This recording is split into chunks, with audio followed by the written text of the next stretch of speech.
El Frente Unitario de Trabajadores anunció que no respaldará a ningún candidato para la segunda vuelta electoral entre Daniel Noboa y Luisa González.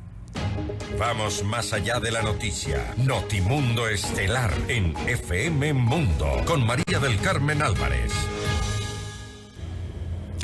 Y nos acompaña a esta hora el ingeniero José Villavicencio. Él es el presidente del FUT. Ingeniero Villavicencio, muy buenas noches y gracias por acompañarnos. Le saluda María del Carmen Álvarez. Buenas noches, María del Carmen. Un saludo para usted y toda su audiencia. Gracias por la invitación. Gracias a usted por estar nuevamente junto a nosotros.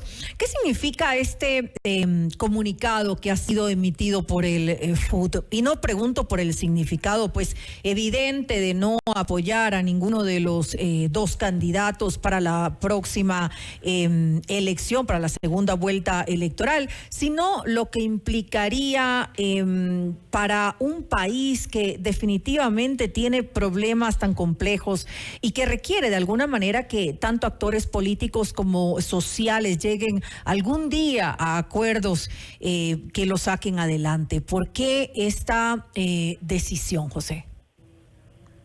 Sin duda, luego de varias semanas de discusión, luego de la primera vuelta, tomamos esta decisión de no apoyar a ninguno de los dos candidatos porque hemos considerado que no nos representan, porque en lo particular lo que significó el correísmo para los trabajadores, violación de los derechos, represión, cárcel para los dirigentes sindicales y sociales, la afectación al IES, que el primer golpe nosotros decimos le dio el correísmo en el 2015 eliminando el 40%, pretendieron eliminar la deuda de salud, eliminar la organización sindical en el sector público, los sobreprecios en las medicinas, en el tema de la construcción de hospitales, refinerías.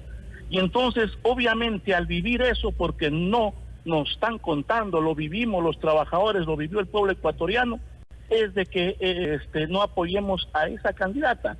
Pero obviamente el otro candidato también hemos planteado de que son las principales empresas de su papá, que donde existe precarización y explotación laboral, donde existe el trabajo infantil, que son las bananeras de este país, que ni siquiera se garantiza el derecho a la seguridad social. También lo vivimos en carne propia lo que pasaba en la famosa empresa La Clementina, donde en todas sus empresas no garantizan el derecho a la organización que tiene el trabajador, que tiene el ser humano, que lo hace para defender los derechos y para mejorar las condiciones económicas, laborales y sociales.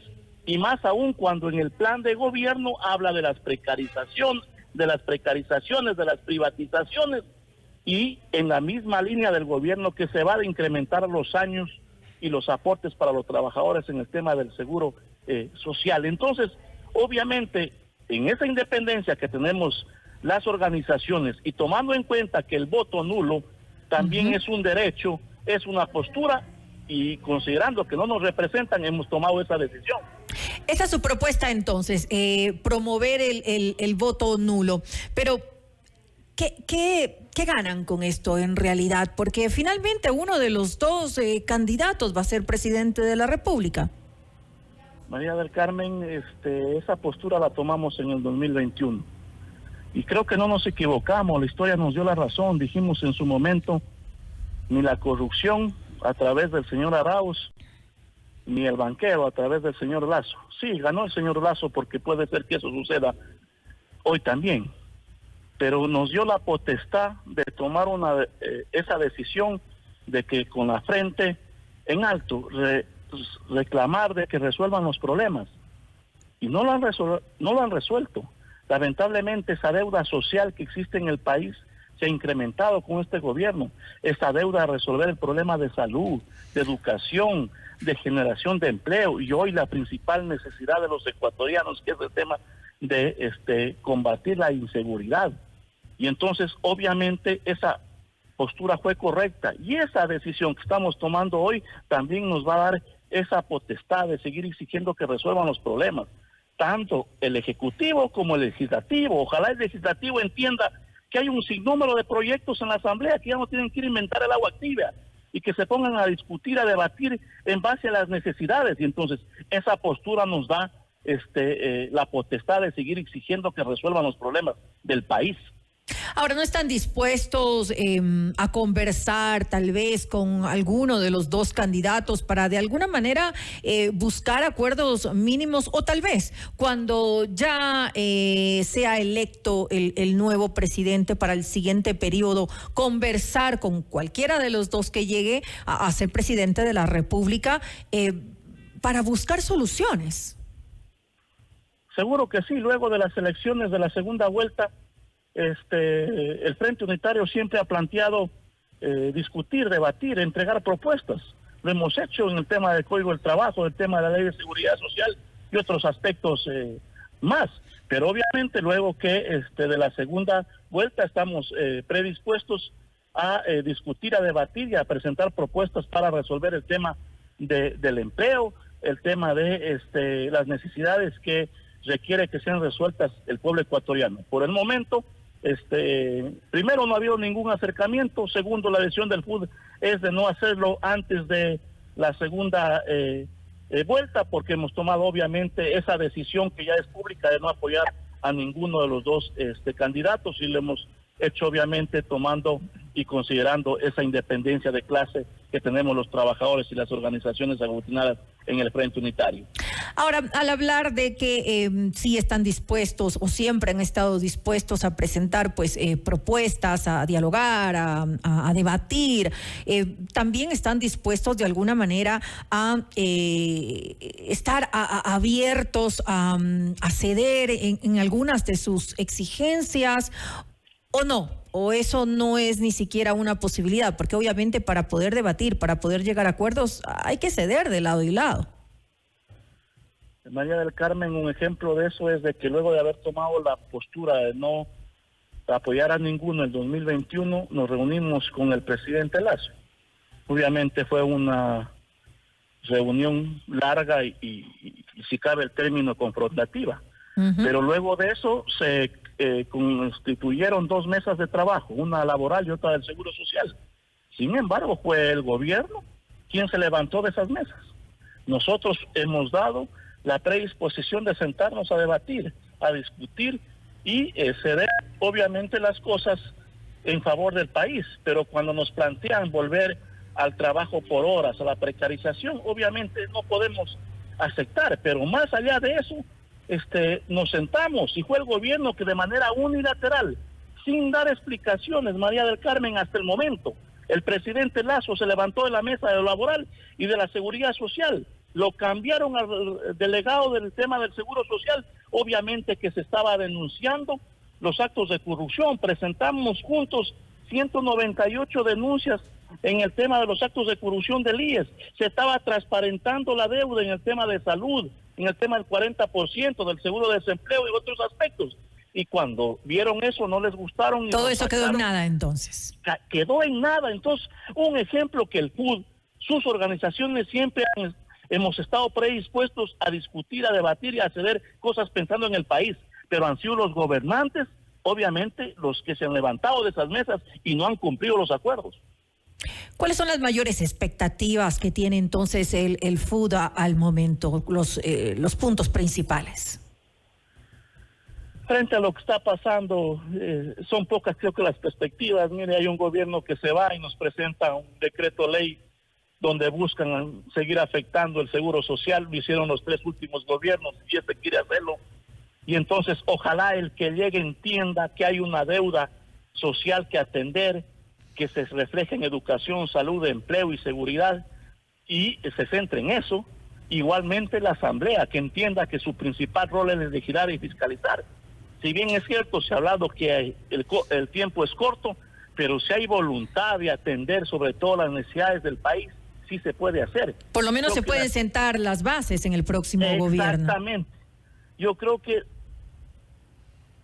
habrá perspectiva de los ecuatorianos, otros creo que tenemos menos expectativas. Sin embargo, ojalá entiendan, sea cual sea el que llegue a Carondelet, que esa es la principal necesidad de los ecuatorianos, sobre todo hoy, combatir la inseguridad, porque si no tenemos seguridad en el país, no podemos reactivar la economía.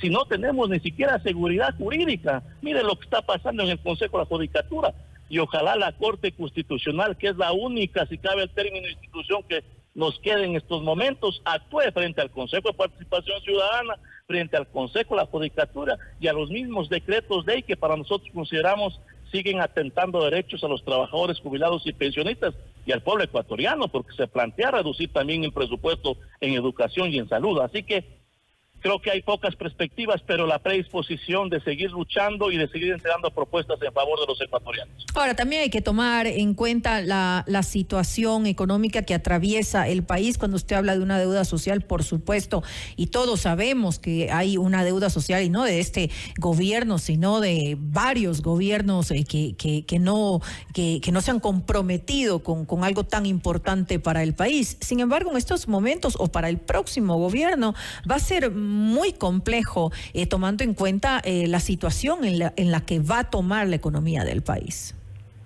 Sí, no es fácil, pero creo que con decisión, cobrando a los invasores, cobrando a los que le deben al país y no condonándoles, renegociando, revisando los acuerdos con las multilaterales, con el Fondo Monetario, que ahí sí lo han cumplido con punto y coma esos acuerdos. Yo creo que se puede sacar adelante el país. Sí hay alternativas, pero pasa obviamente por tener una visión distinta de resolver los problemas más elementales de el país. Obviamente con decisiones políticas de entender de que hay que, si cabe el término, equiparar entre lo público y lo privado, porque ambas son importantes.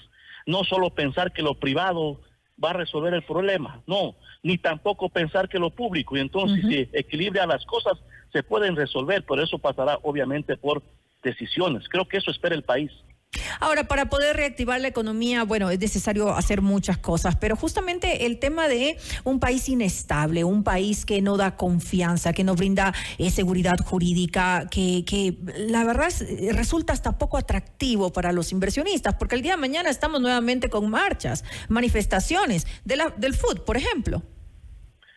Pero eso no es culpa de los trabajadores o de las organizaciones, sino de los gobernantes. De los gobernantes. Pero ¿cómo nos vamos a quedar, María del Carmen, cruzados cuando dicen hay que eliminar los intereses de la deuda del 40%? Ni siquiera te plantean de aquí para adelante, sino toda la atrás.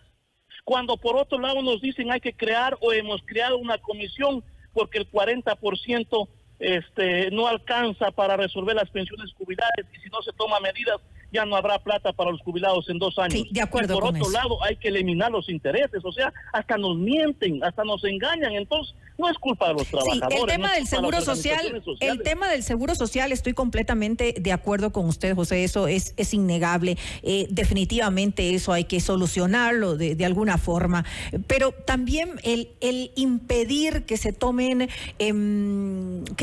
acciones con respecto a que el trabajo sea una oportunidad, no solamente para los que ahora trabajan, sino también para aquellos que en su mayoría no tienen trabajo.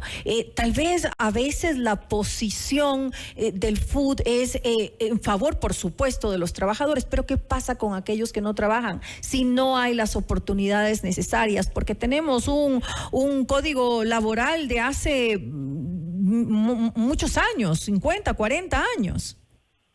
Es un código que está vigente del 38, pero ya no es el mismo código, ha tenido más de 30 reformas. Pero nos mienten también, María del Carmen, cuando nos plantean que no se puede contratar porque el código es muy rígido. Hay 40 tipos de contratos en nuestro país. El tema de por giro del negocio, eventual, ocasional, por obra, por temporada, el contrato bananero, agricultor, etcétera. Entonces, cuando nos dicen no podemos contratar porque el código es muy rígido, es falso. Y lo que nosotros y también nos dicen es que se oponen a que la juventud estudie y trabaje. Falso, porque nosotros hemos planteado el trabajo parcial permanente. Significa, obviamente, 4 horas al día, que pueden ser en la mañana o en la tarde, 20 a la semana. Y entonces no es que nos oponemos, el tema es que le mienten al país y generalizan que nos oponemos que en el tema turístico trabajen de miércoles a domingo. Es falso. Flexibilización laboral, entonces, si están de acuerdo. lo que hemos defendido es obviamente que la jornada ordinaria debe ser de 8 horas diarias, de lunes a viernes, pero hay otras actividades que obviamente no nos podemos oponer y que las instituciones deben cumplir de acuerdo a lo que dice la ley. Entonces, satanizan cuando es todo lo contrario. Entonces, cuando dicen es que no se puede contratar porque el código es muy rígido, María del Carmen, yo le afirmo que nos están mintiendo porque, repito, hay 40 tipos de contratos en nuestro país que están vigentes al 2023. Entonces, obviamente nosotros defendemos la estabilidad, el derecho al trabajo y a salarios justos, porque si un trabajador o una persona trabajadora tiene estabilidad y salarios justos, puede proyectar el desarrollo económico, familiar de su vida, porque si usted tiene estabilidad puede endeudarse y adquirir y poder acceder a vivienda y a otros beneficios y garantizar mejores condiciones a su familia. Entonces, eso me parece que hay que entender. Si usted tiene ingresos, se dinamiza la economía. Si hay obviamente circulante, hay consumo, si hay consumo hay producción, y si hay producción hay empleo. Esperemos que se lleguen finalmente a acuerdos. Respetable, por supuesto, la decisión del FUT de no apoyar a ninguno de los candidatos porque no se sienten representados. Pero claro, todos los ecuatorianos esperamos que ya cuando alguno de esos dos candidatos pues sea presidente de la República para el próximo gobierno, sí podamos llegar a acuerdos. Y como lo dije al principio, que todos los actores políticos y sociales puedan dialogar para buscar la mejor salida para este país que tanto lo necesita. Nuevamente, gracias al ingeniero José Villavicencio, presidente del FUT, por habernos acompañado. Gracias, buenas noches. Muy buenas noches.